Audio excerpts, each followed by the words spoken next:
नमस्कार। आज हम भारत के स्वतंत्रता संग्राम को समझने के लिए एक बहुत ही महत्वपूर्ण स्रोत पर बात कर रहे हैं। ये बिपिन चंद्रा और अन्य लेखकों की जो मशहूर किताब है, इंडिया स्ट्रगल फॉर इंडिपेंडेंस, उसकी एक समीक्षा हमारे पास है। तो चलिए देखते हैं कि ये समीक्षा क्या कहती है, ये किताब क्यों इतनी खास मानी जाती है। बिल्कुल। और देखिए ये किताब समीक्षा के मुताबिक इसलिए अहम है क्योंकि ये सिर्फ घटनाओं की लिस्ट नहीं देती। इसमें एक गहराई है, एक भारतीय नजरिया है और ये राजनीतिक, सामाजिक और आर्थिक विश्लेषण को मिलाती है।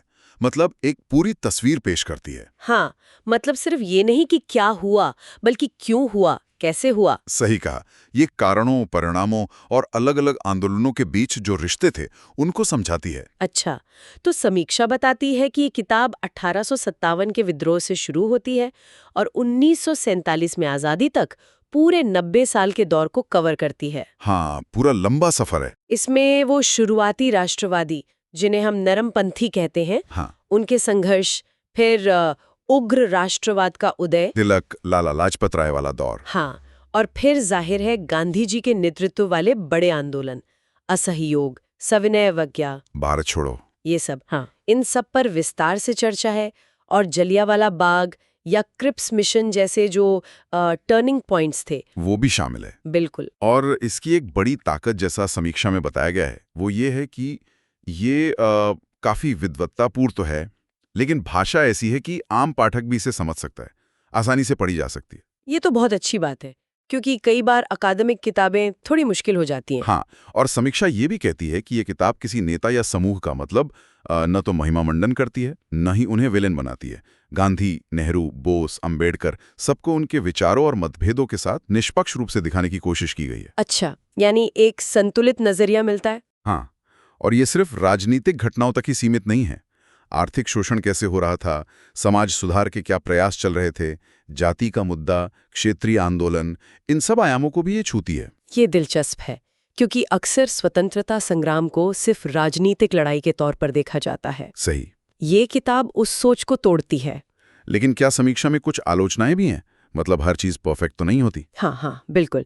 समीक्षा कुछ बातें बताती है, जैसे कुछ पाठकों को लग सकता है कि ये किताब कुछ ज्यादा ही विस्तृत है, बहुत ज्यादा डिटेल में जाती है। काफी मोटी किताब है वैसे। हाँ, और दूसरी बात, ये 1980 के दशक में लिखी गई थी, तो जाहिर है उसके बाद जो नई रिसर्च हुई है इतिहास में, वो इसमें शामिल नहीं है। ये तो स्वाभाविक है। और एक और चीज जो समीक्षा में उठाई गई है, वो ये कि शायद कहानी में भारतीय राष्ट्रीय कांग्रेस पर फोकस थोड़ा ज्यादा है। अच्छा, मतलब दूसरे समूहों या आंदोलनों को उतनी जगह शायद नहीं मिली। हाँ, कुछ हद तक ये कहा जा सकता है, पर फिर भी कांग्रेस उस समय की मुख्य धारा थी, तो ये भी समझा जा सकता है। ठीक है, तो इन आलोचनाओं के बावजूद समीक्षा का मुख्य निष्कर्ष क्या है? मतलब किताब की सबसे बड़ी देन क्या है? देखिए, समीक्षा मानती है कि ये किताब आज भी बहुत प्रासंगिक है। इसका मुख्य निष्कर्ष यह है कि भारत की आज़ादी किसी एक आंदोलन या नेता का नतीजा नहीं थी। ये एक बहुत ही जटिल, धीरे धीरे विकसित हुआ संघर्ष था, जिसमें कई किरदार, कई विचारधाराएं शामिल थीं। अनेक धाराएं थी। बिल्कुल। और दूसरी अहम बात, ये आर्थिक शोषण और राजनीतिक गुलामी के बीच जो गहरा रिश्ता था, उसे बहुत साफ तौर पर दिखाती है। और तीसरा? तीसरा ये कि कैसे जन लामबंदी, मतलब आम लोगों का आंदोलनों में शामिल होना, नेताओं के बीच बातचीत और फिर दूसरे विश्व युद्ध जैसे जो बाहरी फैक्टर्स थे, इन सब ने मिलकर आजादी का रास्ता बनाया। तो कुल मिलाकर समीक्षा इस किताब को एक तरह से क्लासिक मानती है। हाँ, बिल्कुल। समीक्षा इसे भारत के स्वशासन तक के लंबे और कठिन सफर को समझने के लिए एक अनिवार्य, एक क्लासिक संसाधन मानती है। और ये किसके लिए खास तौर पर उपयोगी है? समीक्षा के अनुसार ये यूपीएससी या आईएएस की तैयारी करने वाले उम्मीदवारों के लिए, भारतीय इतिहास में रुचि रखने वाले छात्रों के लिए, शोधकर्ताओं के लिए और सच कहूं तो हर उस व्यक्ति के लिए जरूरी है जो इस विषय को गहराई से समझना चाहता है। और शायद सोचने के लिए एक आखिरी बात छोड़ सकते हैं हम। हाँ, जरूर। समीक्षा बार बार इस संघर्ष की जटिलता पर जोर देती है ना?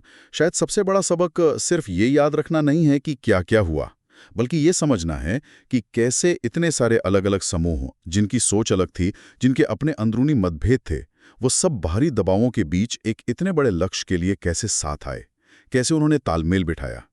ये जो जटिल तालमेल था, ये आज हमें सामूहिक कार्रवाई के बारे में, उसके बनने बिगड़ने की प्रक्रिया के बारे में, क्या सिखा सकता है, ये सोचने वाली बात है।